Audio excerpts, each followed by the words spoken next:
Welcome to our channel Made Panel. এখানে রসুন দেওয়া হয়েছে, দেন তারপরে এখানে টমেটো পেঁয়াজ ছেড়ে দেওয়া হয়েছে, তেলও এখানে অ্যাড করে নিয়েছি আমরা। তো আমি এখানে দিব হলুদ, টারমেরিক গুঁড়ো।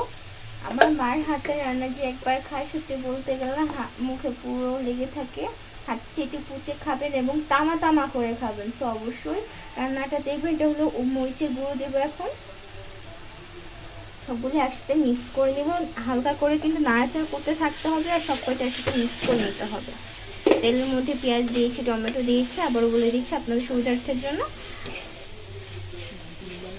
আর ঘুগনি বানানোর জন্য এটা আগে আমরা আলু আর হলো মটরশুঁটি সব কিছু একসাথে সিদ্ধ করে রেখেছিলাম। আমি এখানে তেলের মধ্যে পেঁয়াজ কুচি করে, টমেটো গ্রেট করে, সেটা আমি না, আমার মা করেছে, বাট আমি এখানে সব কিছু বলে দিচ্ছি বিস্তারিতভাবে আপনাদের সুবিধাদের জন্য।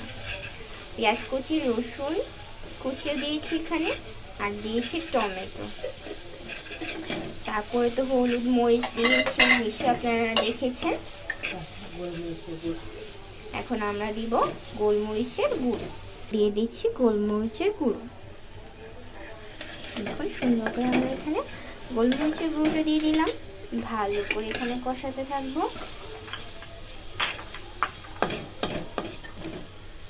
ধনিয়া, এলাচ, দারচিনি, জিরা, তেজপাতা সবগুলো একসাথে শুকনো খোলাতে ভেজে তারপরে এখানে গুঁড়ো করে নেওয়া হয়েছিল। এটা হলো মশলাটা বানিয়ে রাখা হয়েছে। তো এখানে অ্যাড করা হয়েছে, এই যে দেখুন মশলাটা আমরা এখানে ঘরে বানিয়ে নিয়েছি আলাদা করে। তো এটা কিন্তু অ্যাড করা হবে, যখন অ্যাড করা হবে তখনই আমি দেখিয়ে দিব। তো এখন একটু হালকা একটু কাঁচা গন্ধ দেওয়ার জন্য একটু জল দিয়ে দিলাম, পানি অ্যাড করে দিলাম। ভালো করে কষাতে থাকবো, নাড়াচাড়া দিতে থাকবো ভালো করে।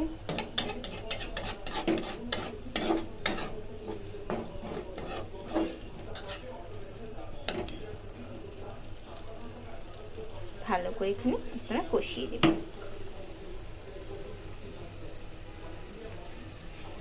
এখন ভালো করে কষিয়ে নেওয়ার পরে যে সিদ্ধ করে রাখা আলু, মটর লবণ দিয়ে তো আস্তে আস্তে এগুলো ছেড়ে দেব। এখানে সিদ্ধ করে রাখা আলু মটরগুলো এখানে দিয়ে দিচ্ছি, একে একে সবগুলো এখানে দিয়ে দেব। তারপরে এখানে ভালো করে এটা কষিয়ে নেব।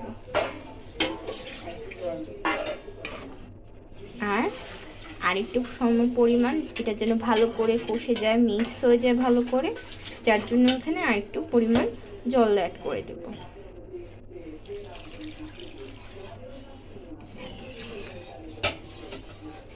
এটা আজকে কিন্তু মটর রান্না করা হচ্ছে, খুবই একটা সুস্বাদু মটর।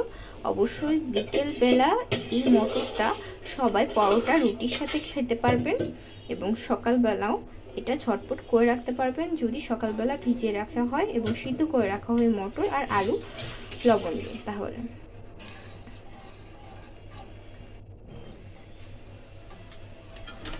একটু ঢেকে দিব ফুক হওয়ার জন্য। এখন এই গুঁড়ো মশলাগুলো দিয়ে দিব। ঘরোয়া গুঁড়ো মশলাটা 1 চামচের মতো এখানে দিয়ে দেওয়া হলো, আর একটু 1.5 চামচের মতো দিয়ে দিব। এই বা একটু উপর দিক দিয়ে ছড়িয়ে দিলাম জিরে গুঁড়ো, তাহলে স্বাদটা একটু ভালো হবে, একটু মজাদার হবে। আর এবার ভালো করে সবটা আবারও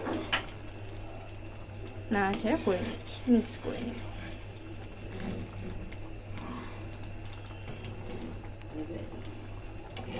ব্যাস আমাদের হয়ে গেল মজাদার ঘুগনি।